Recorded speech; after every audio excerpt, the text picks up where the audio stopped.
Hello everyone, welcome back to my channel BioTalk. आज से हम स्टार्ट करने वाले हैं न्यू चैप्टर जो है sexual reproduction in flowering plant. इस चैप्टर का ये हमारा फर्स्ट पार्ट है। चैप्टर का नाम है हमारा sexual reproduction in flowering plant. Flowering plant ऐसे प्लांट होते हैं जो फ्लावर प्रोड्यूस करते हैं। इनको हम एंजियोस्पर्म बोलते हैं। और सेक्सुअल रिप्रोडक्शन क्या होता है? ये रिप्रोडक्शन का ऐसा मोड होता है जिसमें फॉर्मेशन होती है मेल और फीमेल गैमेट की। ये या तो सेम इंडिविजुअल के भी हो सकते हैं या फिर डिफरेंट इंडिविजुअल के हो सकते हैं जो सेम स्पीशीज़ के हो, मीन्स मेल और फीमेल। हर एक जितने भी फ्लावरिंग प्लांट है वो सेक्सुअल रिप्रोडक्शन शो करते हैं। रिप्रोडक्शन में जहाँ सेक्सुअल रिप्रोडक्शन में जहाँ मेल और फीमेल गैमेट के फ्यूजन से जाइगोट बनता था और फिर न्यू ऑफस्प्रिंग बनती थी। फ्लावरिंग प्लांट में जो इसका एंड प्रोडक्ट होता है वो होते हैं फ्रूट और सीड्स। इसमें एक टर्म आती है हमारी फ्लोरिकल्चर। जब हम ऑर्नामेंटल या कमर्शियल पर्पज़ के लिए फ्लावरिंग प्लांट के कल्टीवेशन करते हैं तो उसको या उस प्रोसेस को हम बोलते हैं फ्लोरिकल्चर। ऐसा कोई पर्सन जो फ्लोरिकल्चर प्रैक्टिसेस में इन्वॉल्व होता है उसको हम बोलते हैं फ्लोरिकल्चरिस्ट। सबसे पहले अगर हम फ्लावर की बात करें तो ये प्लांट का सबसे ब्राइटेस्ट या कलरफुल पार्ट होता है जो हर किसी को अपनी तरफ अट्रैक्ट करता है। एक बायोलॉजिस्ट के लिए एक फ्लावर मॉर्फोलॉजिकल एम्ब्रियोलॉजिकल मार्वल होता है जो साइट होती है सेक्सुअल रिप्रोडक्शन की। फ्लावर हमारे दो तरह के होते हैं, या तो ये बाइसेक्सुअल हो सकते हैं जिनको हम होमोथैलिक या मोनोशियस भी बोलते हैं, या ये यूनिसेक्सुअल हो सकते हैं जिनको हम हेटेरोथैलिक या डायोशियस बोलते हैं। बाइसेक्सुअल मीन्स मेल और फीमेल रिप्रोडक्टिव जो स्ट्रक्चर है अगर वो सेम प्लांट में प्रेजेंट हो या सेम फ्लावर में प्रेजेंट हो, जैसे कोकोनट, कुकुरबिट्स। यूनिसेक्सुअल मीन्स अगर मेल और फीमेल रिप्रोडक्टिव जो स्ट्रक्चर है वो डिफरेंट प्लांट पे प्रेजेंट हो, जैसे papaya, date palm. Unisexual dioecious, bisexual monoecious. जितने भी हमारे हायर जो प्लांट्स होते हैं, फ्लावरिंग प्लांट्स होते हैं, उनको हम बाइसेक्सुअल या मोनोशियस प्लांट बोलते हैं। फ्लावर में अगर हम फ्लावर के स्ट्रक्चर की बात करें तो इसका जो वर्टिकल सेक्शन है वो कुछ इस तरह से दिखाई देता है। पार्ट्स ऑफ फ्लावर के बारे में हमने ऑलरेडी डिस्कस कर लिया है। ये जो फ्लावर है ये एक बाइसेक्सुअल फ्लावर है, मीन्स इसमें जो मेल और फीमेल रिप्रोडक्टिव स्ट्रक्चर है वो एक ही फ्लावर में प्रेजेंट है। इस चैप्टर में हमारा मेन फोकस रहेगा रिप्रोडक्टिव पार्ट के ऊपर जो है स्टेमन और पिस्टिल। स्टेमन रिप्रेजेंट करते हैं मेल रिप्रोडक्टिव पार्ट को और इसका जो पूरा व्हर्ल होता है उसको हम बोलते हैं एंड्रोशियम। जो पिस्टिल है वो रिप्रेजेंट करते हैं फीमेल रिप्रोडक्टिव पार्ट को और इसके व्हर्ल को हम गाइनोशियम बोलते हैं। पिस्टिल को हम कार्पल भी बोलते हैं। इस वीडियो का जो हमारा आज का मेन टॉपिक है वो है stamen, microsporogenesis and pollen grain. Means इसमें हम मेल रिप्रोडक्टिव स्ट्रक्चर के बारे में आज स्टडी करेंगे। सबसे पहले अगर हम बात करें स्टेमन की, इस पिक्चर में एक एनलार्ज व्यू है स्टेमन का जो मिलकर बना होता है टू पार्ट से। एक इसकी स्टॉक होती है जो लॉन्ग होती है, उसको हम बोलते हैं फिलामेंट। लॉन्ग स्लेंडर स्टॉक को हम बोलते हैं फिलामेंट, जो अटैच होती है फ्लावर के पेटल या थैलेमस से। और इसका जो हेड वाला पोर्शन होता है ये बाइलोब्ड स्ट्रक्चर होता है जिसको हम बोलते हैं एंथर। हमने सिर्फ एंथर के बारे में स्टडी करनी है क्योंकि एंथर में ही हमारे पोलन ग्रेन प्रोड्यूस होते हैं। जो एक एंजियोस्पर्म का एंथर होता है ये एक बाइलोब स्ट्रक्चर होता है और हर एक लोब में दो थीका प्रेजेंट होते हैं। मीन्स हम बोल सकते हैं कि ये एक बाइलोब डाइथिकस स्ट्रक्चर है। ये एक टेट्रागोनल स्ट्रक्चर होता है जिसमें 4 माइक्रोस्पोरेंजिया प्रेजेंट होते हैं। हर एक लोब में 2 माइक्रोस्पोरेंजिया प्रेजेंट होंगे। माइक्रोस्पोरेंजिया फर्दर डेवलप होकर पोलन सैक बनाते हैं और जहाँ पे पोलन ग्रेन पैक्ड होते हैं, मीन्स वहीं पे ही पोलन ग्रेन की डेवलपमेंट होती है।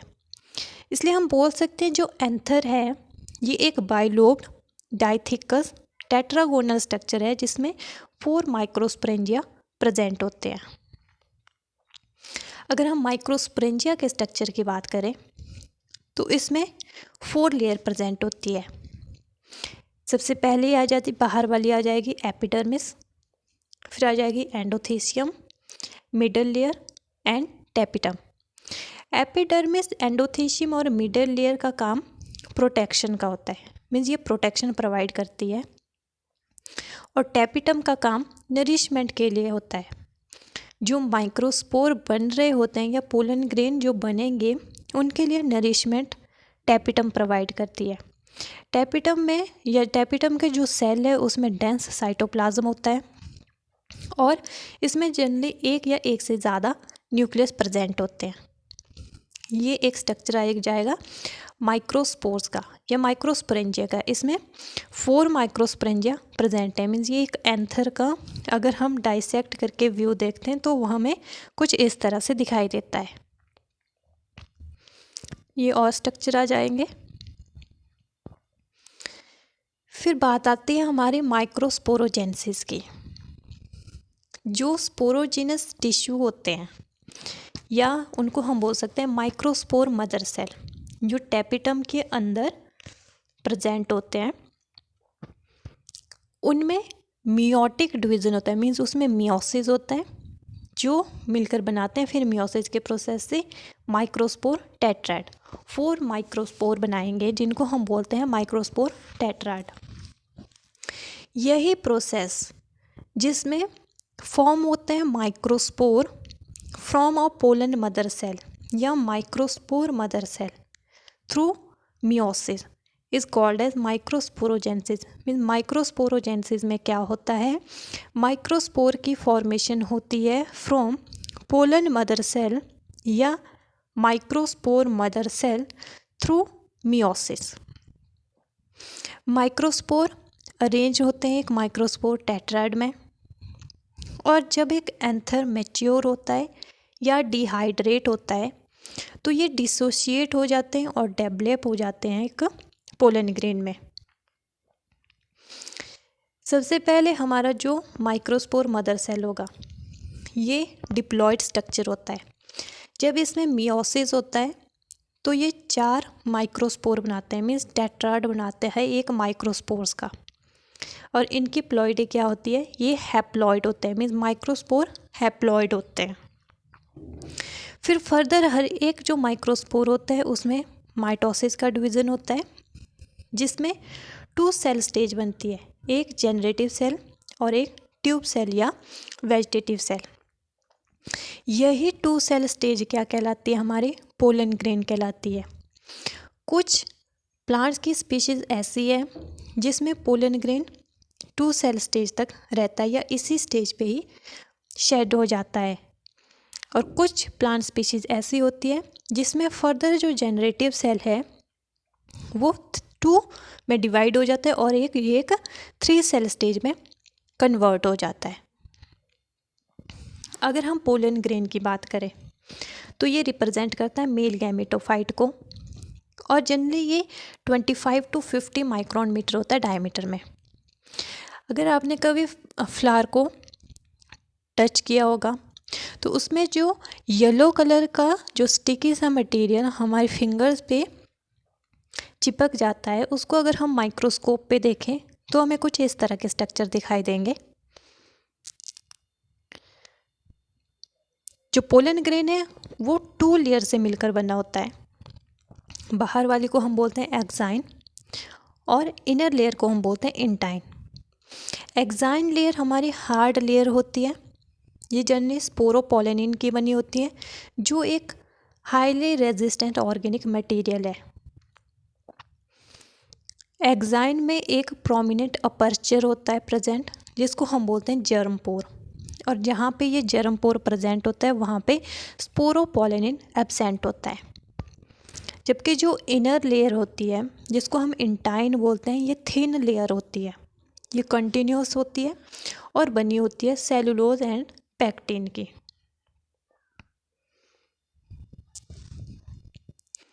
जब एक पोलन ग्रेन मैच्योर होता है या शेड करता है प्लांट से, फ्लावर से, तो ये 2 सेल स्टेज पे होता है, एक वेजिटेटिव और दूसरा generative cell. Generative cell size में स्मॉल होता है और वेजिटेटिव सेल लार्ज होता है। तो जनरेटिव सेल वेजिटेटिव सेल के साइटोप्लाज्म में फ्लोट कर रहा होता है।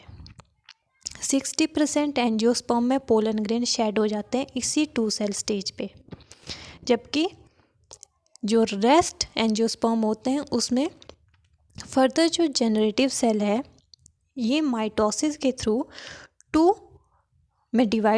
सेल में डिवाइड हो जाता है और ये 3 सेल स्टेज में कन्वर्ट हो जाता है।